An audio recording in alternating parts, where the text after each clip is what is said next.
Salam alaikum, bonjour tout le monde. Dans cette vidéo, on va traiter un petit chapitre de l'anatomie topographique. Il s'agit de la région cervicale. Tout d'abord, on va commencer par les limites de cette région, les limites topographiques. En haut, nous avons le bord inférieur de la mandibule pour la partie antérieure, et pour la partie postérieure, c'est la base du crâne. En bas, c'est l'ouverture crânienne du thorax. Il y a quelques repères anatomiques importants à prendre en considération lors de cette étude. Nous avons la saillie des muscles sternocleidomastoïdiens, l'os hyoïde, les vertèbres cervicales avec ses différentes composantes et le cartilage thyroïde. Pour étudier la région cervicale, on doit étudier 4 compartiments différents. Le premier compartiment, c'est le compartiment vertébral. Ce compartiment, il est postérieur sur une coupe axiale ici. Et bien sûr, ce compartiment, il est constitué par les vertèbres cervicales, donc de C1 jusqu'à C7. Le deuxième compartiment, c'est le compartiment vasculaire. Comme vous voyez, c'est un compartiment pair, et ce compartiment est constitué de 2 vaisseaux et un nerf. Donc le vaisseau interne, c'est l'artère carotide commune, et puis au-dessus de C4, c'est l'artère carotide interne, et en dehors, nous avons la veine jugulaire interne, et puis vous avez le nerf vague, ou bien le nerf pneumogastrique, la 10e paire de nerfs crâniens. Le troisième compartiment, c'est le compartiment viscéral. Ce compartiment contient quelques glandes, à savoir la thyroïde et les parathyroïdes, quelques organes des 2 appareils respiratoires et digestifs. Nous avons la trachée, et puis nous avons l'œsophage. Le 4e compartiment, c'est le compartiment musculaire. Ce compartiment est constitué par plusieurs groupes de muscles.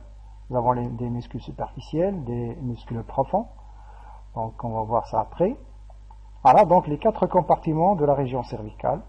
Le compartiment vertébral, le compartiment vasculaire et 2 autres compartiments sont le compartiment viscéral qui est antérieur et le compartiment musculaire.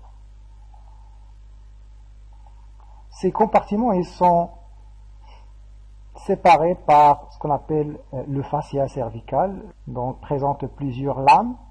Nous avons une lame superficielle, elle est là, okay. Donc la lame superficielle ou bien périphérique, et puis nous avons une lame pré-trachéale, la voilà, donc la lame pré-trachéale, donc qui entoure la thyroïde et la trachée et l'œsophage. Nous avons ce qu'on appelle la gaine carotidienne. La gaine carotidienne, c'est celle qui enveloppe la carotide plus la veine jugulaire plus le nerf vague. Et puis nous avons la lame prévertébrale. Cette lame prévertébrale donc entoure les vertèbres plus les muscles donc de la nuque et les muscles paravertébraux et prévertébraux. Le premier compartiment, donc comme on a déjà dit, donc c'est le compartiment vertébral.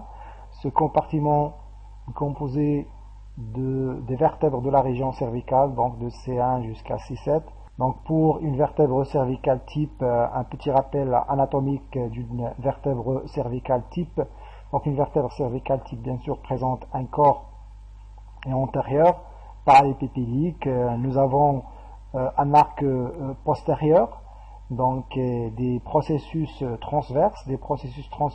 Des tuberculés, nous avons 2 tubercules, le tubercule antérieur et le tubercule postérieur. Les processus transverses naissent par 2 racines, et ces 2 racines délimitent ce qu'on appelle le foramen transversaire, qui est dans le passage à l'artère vertébrale. Donc nous avons aussi donc les processus articulaires, bien sûr, avec les deux surfaces articulaires supérieures et les deux surfaces articulaires inférieures.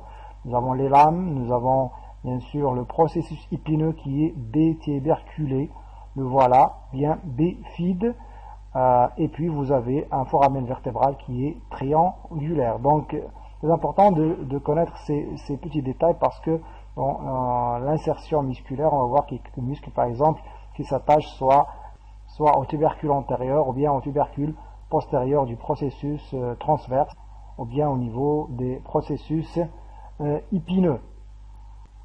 L'exception au niveau des vertèbres cervicales est représentée par la première, la deuxième et la septième vertèbre cervicale qui est la vertèbre de transition. Pour la première vertèbre cervicale, l'atlas, donc cette vertèbre ne possède pas de corps, ne possède pas de processus épineux, donc il est constitué seulement de deux arcs, un arc antérieur et un arc postérieur et des masses latérales. Et ces masses latérales présenteront ce qu'on appelle les cavités glénoïdes. Ces cavités glénoïdes qui sont articulaires s'articulent avec les condyles de l'occipital pour former l'articulation cervico-occipitale. La deuxième vertèbre cervicale aussi présente un caractère un peu spécifique, c'est la présence du processus odontoïde qui surmonte le corps de la vertèbre. Et ce processus odontoïde, le voilà, qui s'articule avec l'arc antérieur de l'atlas, maintenu à cette position par le ligament, ici le ligament transverse. Concernant le deuxième compartiment, qui est le compartiment vasculaire, ou bien le pédicule vasculo-nerveux, ou bien la gaine carotidienne, donc cette gaine-là, on a dit, qui contient trois éléments. Nous avons l'axe artériel représenté soit par l'artère carotide commune jusqu'à la quatrième vertèbre cervicale, ou bien l'artère carotide interne au-delà de la quatrième vertèbre cervicale, en haut bien sûr. Et en dehors, nous avons ici le plan veineux représenté par la veine jugulaire interne. En arrière, nous avons le nerf pneumogastrique, ou bien le nerf vague.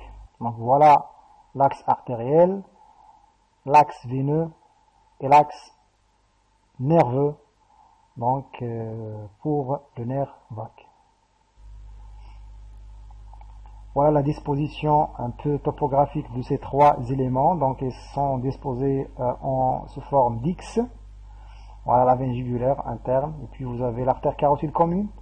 En arrivant ça veut dire à la hauteur de la quatrième vertèbre cervicale, en arrivant à la hauteur de la quatrième vertèbre cervicale, l'artère carotide commune se bifurque en artère carotide externe et artère carotide interne. Et c'est l'artère carotide interne qui va continuer le chemin au niveau de cette gaine, la gaine carotidienne. Donc voilà sur une coupe axiale. Donc vous avez ici l'interne, c'est l'artère carotide commune, ou bien interne après, la quatrième vertèbre cervicale, veine jugulaire interne, c'est la partie externe, et puis vous avez le plan le plus postérieur représenté par le nerf vague. Un petit rappel concernant le trajet de la carotide. Bien sûr, l'artère carotide commune, après sa bifurcation au niveau de la quatrième vertèbre cervicale, et dans deux branches. Vous avez la première branche, c'est l'artère carotide externe, puis vous avez l'artère carotide interne. L'artère carotide interne, donc il a un trajet cervical, le voilà, et puis il a un trajet pétreux, c'est au niveau du rocher. Celui-là, c'est le rocher au niveau de l'os temporal. Donc c'est la partie pétreuse ici. Donc une fois il sort du rocher, donc ici il va retrouver quoi? Il va retrouver ici le sinus caverneux.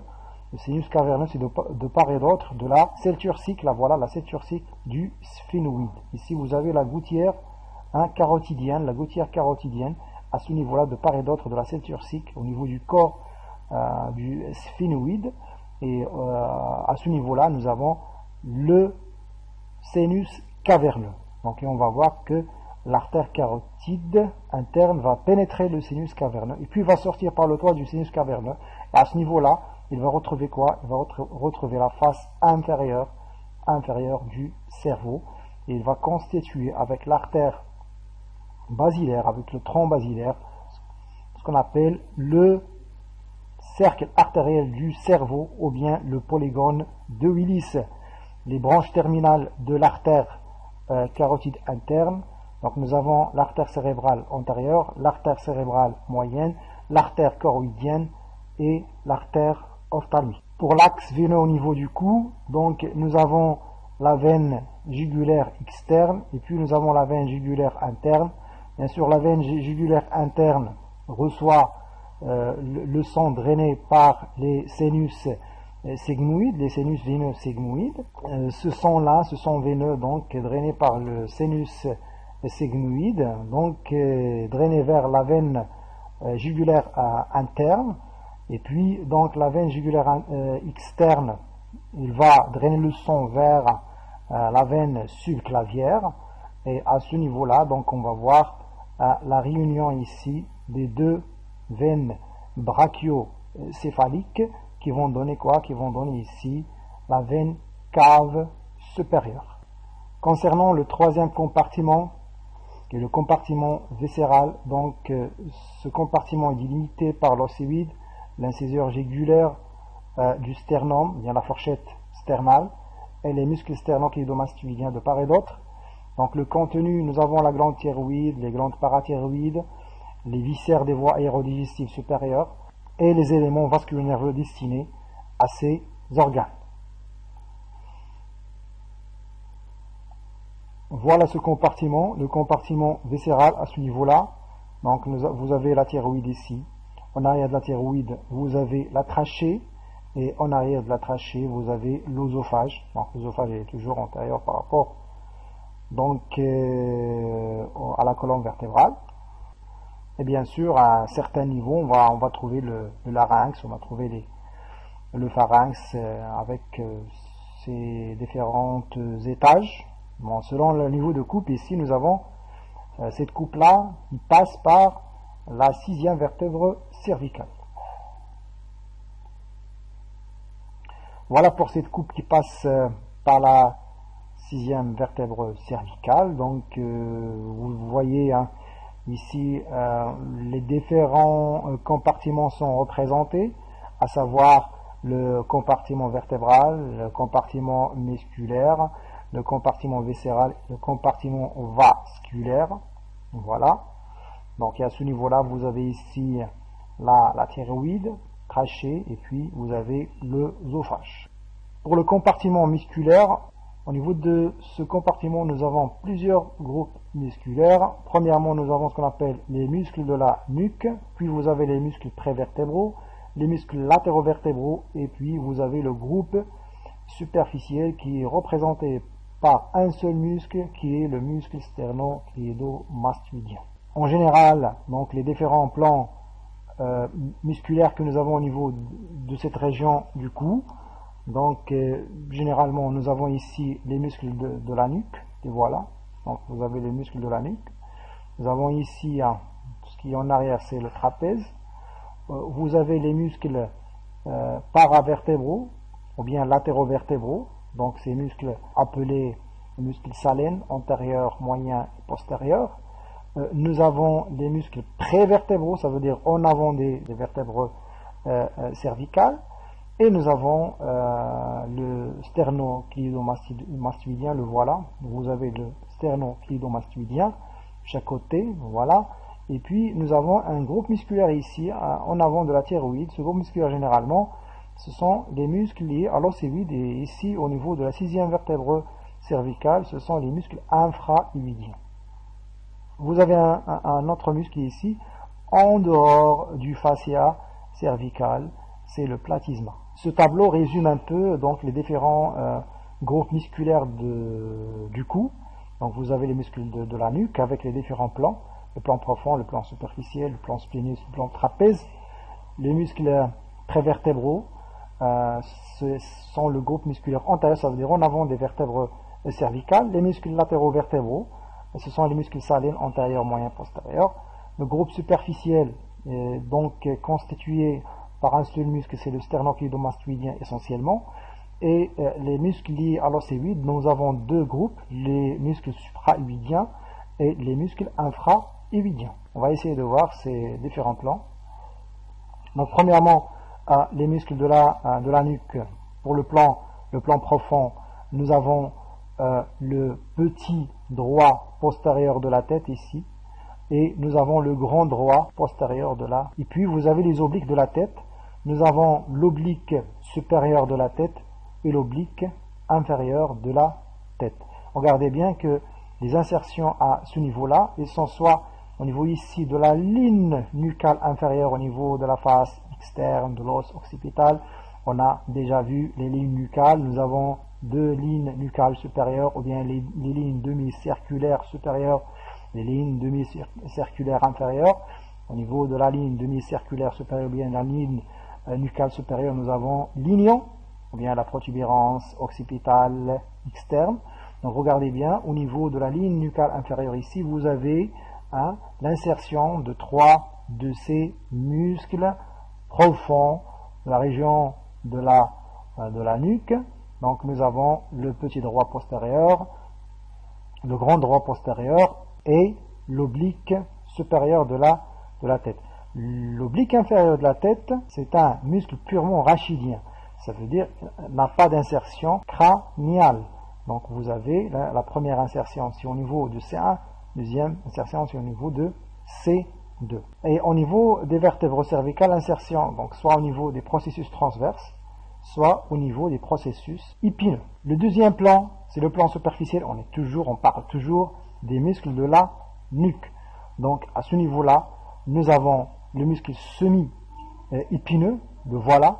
Donc nous avons le muscle longésimus de la tête et longésimus du cou. Voilà le longésimus du cou et voilà le longésimus de la tête. Le plan spléneus, donc nous avons deux spléneus, nous avons le spléneus de la tête et le spléneus du cou. Voilà le spléneus du cou et voilà le spléneus de la tête. Le plan trapèze toujours, on parle des muscles de la nuque, donc le plan trapèze est représenté par le muscle trapèze, le voilà. Pour le deuxième groupe, donc après les muscles de la nuque, nous avons les muscles prévertébraux. Ce sont les muscles qui se trouvent en avant des vertèbres cervicales. Donc ici nous avons 4 muscles principaux. Nous avons le petit droit antérieur de la tête, le grand droit antérieur, le long de la tête et le long du cou. Donc voilà ici le long du cou, voilà ici le long du cou, voilà ici le long de la tête. Pour les muscles latérovertébraux, c'est le groupe des muscles des salènes. Donc nous avons 3 salènes. Nous avons les salènes antérieures, salènes moyennes et salènes postérieures. Regardez bien que le salène antérieur s'insère au niveau, ici qu'est-ce que vous avez? Ça c'est le tubercule antérieur du processus transverse de la vertèbre cervicale. Donc les deux salènes moyens et postérieurs s'insèrent au niveau de quoi? S'insèrent au niveau du tubercule postérieur et non pas au niveau du tubercule antérieur du processus transverse. Pour la terminaison, c'est au niveau des côtes. Pour le salène antérieur et le salène moyen, c'est au niveau de la première côte. Pour le salène postérieur, le voilà, c'est au niveau de la deuxième, la première et la deuxième. Donc vous avez une attache au niveau de la première côte, deuxième attache au niveau de la deuxième côte. Le groupe superficiel, on a dit qu'il est représenté par le muscle sternocleidomastoïdien, le voilà. Donc ce muscle a avec 2 chefs, un chef claviculaire et un chef sternal.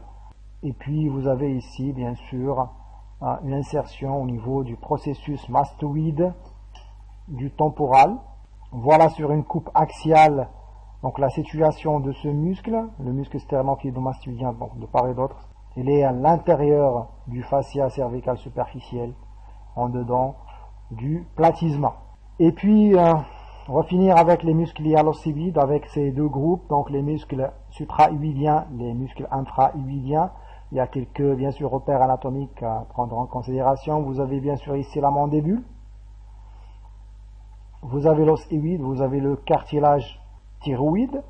Et vous avez ici, bien sûr, le plan du sternocleidomastoïdien. Vous avez la clavicule, la trachée Donc, comme on a dit, il y a deux groupes. Donc, le groupe sus-iwidien composé par 4 muscles. Le groupe sous-iwidien, donc ici aussi composé de 4 muscles. Donc, le premier groupe sus-iwidien, donc nous avons le muscle mylo-iwidien. Mylo, ça veut dire mandibule, ça veut dire maxillaire inférieur. Iwidien, ça veut dire l'os iwide. Donc ici, vous pouvez déduire bien sûr l'insertion, l'origine et la terminaison du muscle. Le muscle gynio-iwidien, donc gynio, c'est aussi la mandibule, mais seulement gynio, c'est au niveau de la face postérieure de la mandibule, de la branche horizontale de la mandibule. Vous avez des processus, 4 processus qui portent le nom de processus gyni, et à ce niveau-là, nous avons cette insertion de ce muscle gynio-iwidien. C'est toujours, c'est la même chose, c'est au niveau de la, c'est comme le mylo-iwidien, c'est au niveau de la mandibule. Nous avons le muscle digastrique, dit parce qu'il présente 2 ventres, ventre antérieur et ventre postérieur. Et puis vous avez le muscle stylo-iwidien. Donc stylo, c'est le processus styloïde. On a déjà traité le processus styloïde lorsqu'on a étudié la face inférieure du rocher. On a parlé du processus styloïde. Donc ce muscle-là s'attache à ce processus qui se trouve au niveau de la face inférieure du rocher, à côté du foramen stylomastoïdien, si vous vous rappelez bien. Donc, et puis vous avez la région sous-iwidienne. Vous avez le muscle thyro-iwidien. La thyro, ça veut dire thyroïde, donc iwidien. Bien sûr, c'est le cartilage thyroïdien. Entre le cartilage, ça veut l'insertion, c'est au niveau du cartilage thyroïdien et l'os iwide. Sterno-iwidien, sternum et l'os iwide. Homo-iwidien, c'est l'omoplate, ou bien la scapula et l'os iwide. Et puis sternothyroïdien, c'est entre le sternum et la thyroïde. Voilà, donc ici, on peut voir quelques muscles. Donc, concernant les muscles supra-iwidiens, donc on peut voir ici le muscle digastrique, le voilà, avec le ventre postérieur et le ventre antérieur. Nous avons ici le muscle mylo-iwidien, ça veut dire entre la mandibule et l'os iwide, donc mylo-iwidien. Nous avons le groupe musculaire infra-iwidien, le voilà. Donc nous avons le muscle homo-iwidien, ça veut dire entre la scapula en dehors ici et l'os iwide. Nous avons le muscle sterno-iwidien, ça veut dire entre le sternum et l'os iwide. Nous avons le muscle thyro-iwidien, ça veut dire entre le cartilage thyroïde et l'os iwide. Donc voilà quelques muscles représentés au niveau de ce schéma. Bien sûr, ces muscles sont disposés sur plusieurs plans. Ça veut dire pour les distinguer, il faut traiter, étudier plusieurs plans. Finalement, vous avez le platysma. Donc le platysma se trouve en dehors du fascia cervical superficiel. Voilà donc le muscle platysma. Ce diagramme, c'est un diagramme des muscles du cou, donc conçu par moi-même. Donc ce diagramme a pour intérêt de connaître, ça veut dire l'origine, la terminaison de certains muscles, et sur des coupes axiales, quels sont les muscles qu'on va retrouver représentés sur la coupe. Par exemple, si je prends une coupe qui passe par la 5e vertèbre cervicale, donc là, je suis sûr que j'ai pas ici, ça c'est le groupe des muscles supra-iwidiens. Je ne peux pas avoir les muscles supra-iwidiens par exemple au-dessous de C5. Et je ne peux pas voir les muscles infra-iwidiens, bien sûr, au niveau de C4 ou bien de C3 ou de C2, ainsi de suite. Donc ce diagramme va vous permettre de connaître la situation des muscles par rapport à cette règle naturelle qui est la colonne vertébrale. Donc, je vous souhaite bonne lecture, bonne révision et à très bientôt.